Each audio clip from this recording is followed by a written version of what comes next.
Kasus perdagangan orang di Unsoet, MRA diduga terlibat dan 4 mahasiswi jadi korban. Universitas Jenderal Sudirman, Unsoet, Purwokerto kembali diguncang oleh kasus yang sangat serius dan menghebohkan, yaitu kasus perdagangan orang yang melibatkan seorang mahasiswa Fakultas Hukum bernama MRA.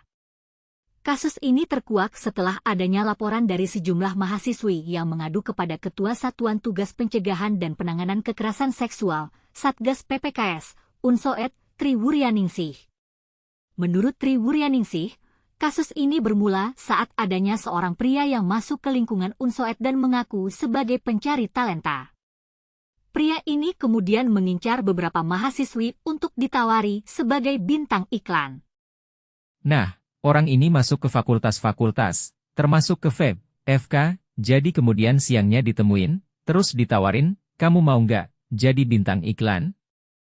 Ada yang kemudian tidak bersedia tapi dikejar-kejar terus, siangnya nemuin terus malamnya di chat menggunakan WA. Terus ditawarin, pokoknya kalau bisa, besok interview, lanjut Tri. Modus operandi pelaku ini cukup licik dan cerdik. Dia mengaku sebagai orang yang berhubungan dengan rumah produksi dan artis terkenal, sehingga dapat menarik perhatian korban. Intinya memang ada pihak luar yang mengatasnamakan orang dari menyebut rumah produksi. Dia mengaku kenal, menyebut nama produser besar, lalu yang menerbitkan, menyebut artis ternama, dan sebagainya. Intinya mencari talent bintang iklan, menyebut salah satu merek, kata Tri Wuryaningsih. Tidak hanya itu, pelaku juga menggunakan nomor asing untuk menghubungi korban dan meminta mereka untuk percaya terhadap agen pencari talent iklan ini. Ada yang kemudian ketakutan terus diblokir tapi nanti dia menggunakan nomor asing lagi. Terus ada yang kemudian setelah diblokir ada yang viral itu masuk, MRA ikut meyakinkan, kamu kemarin di chat sama om ini ya. Itu beneran kok om saya, itu memang lagi nyari talent untuk iklan Indofood, itu beneran, ungkap Tri. Hingga saat ini, sudah ada 4 korban yang mengaku dihubungi oleh pelaku tersebut. Satu di antaranya bahkan mengaku sudah menjadi korban pemerkosaan. Sudah ada 4 korban yang kami mintai keterangan, semuanya wanita dan cantik-cantik. Ada yang sudah sampai menjadi korban. Itu perkosaan, sementara ini masih 1 orang. Kita sudah berkoordinasi dengan kepolisian, sudah konsultasi, kata Tri. Kasus ini masih dalam tahap penyelidikan oleh pihak kepolisian. Kasat Reskrim Polresta Banyumas, Kompol Andriansyah Rithas Hasibuan, menjelaskan bahwa kasus ini belum sampai ke tindak pidana perdagangan orang, TPPO. Saya belum sampai ke perdagangan.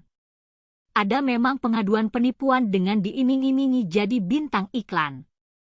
Korbannya memang mahasiswi. Jadi dia diiming-imingi, kalau mau jadi artis, harus berhubungan dengan pelaku. Ketemuannya di hotel. Cuma si korban waktu diperiksa belum sampai ke sana, persetubuhan, karena yang diperiksa ini sakit, masih trauma healing, terangnya. Kasus ini sangat mengkhawatirkan dan memprihatinkan, karena dapat membahayakan keselamatan dan keamanan mahasiswi Unsoet. Oleh karena itu, pihak Unsoet dan kepolisian harus segera mengambil tindakan yang tegas dan tepat untuk mengungkap kasus ini dan menangkap pelaku. Tindakan pencegahan dan penanganan kekerasan seksual di Unsoet kasus ini juga menunjukkan bahwa masih banyak pekerjaan yang harus dilakukan untuk mencegah dan menangani kekerasan seksual di Unsoet. Satgas PPKS Unsoet harus lebih aktif dan proaktif dalam mencegah kasus-kasus seperti ini terjadi. Pihak Unsoet juga harus meningkatkan kesadaran dan kepedulian mahasiswi terhadap bahaya kekerasan seksual. Mereka harus diingatkan bahwa mereka tidak sendiri dan bahwa ada pihak yang peduli dan siap membantu mereka. Kesimpulan kasus perdagangan orang yang melibatkan MRA dan 4 mahasiswi Unsoet ini adalah suatu kasus yang sangat serius dan menghebohkan. Kasus ini harus diungkap dan ditindaklanjuti dengan cepat dan tegas oleh pihak kepolisian dan Unsoet. Kesadaran dan kepedulian kita terhadap bahaya kekerasan seksual harus ditingkatkan untuk mencegah kasus-kasus seperti ini terjadi lagi. Referensi Detik Jateng, Mahasiswa Unsoed diduga terlibat kasus perdagangan orang, 9 September 2024. Detik Jateng, kasus perdagangan orang di Unsoed. MRA diduga terlibat dan 4 mahasiswi jadi korban, 9 September 2024.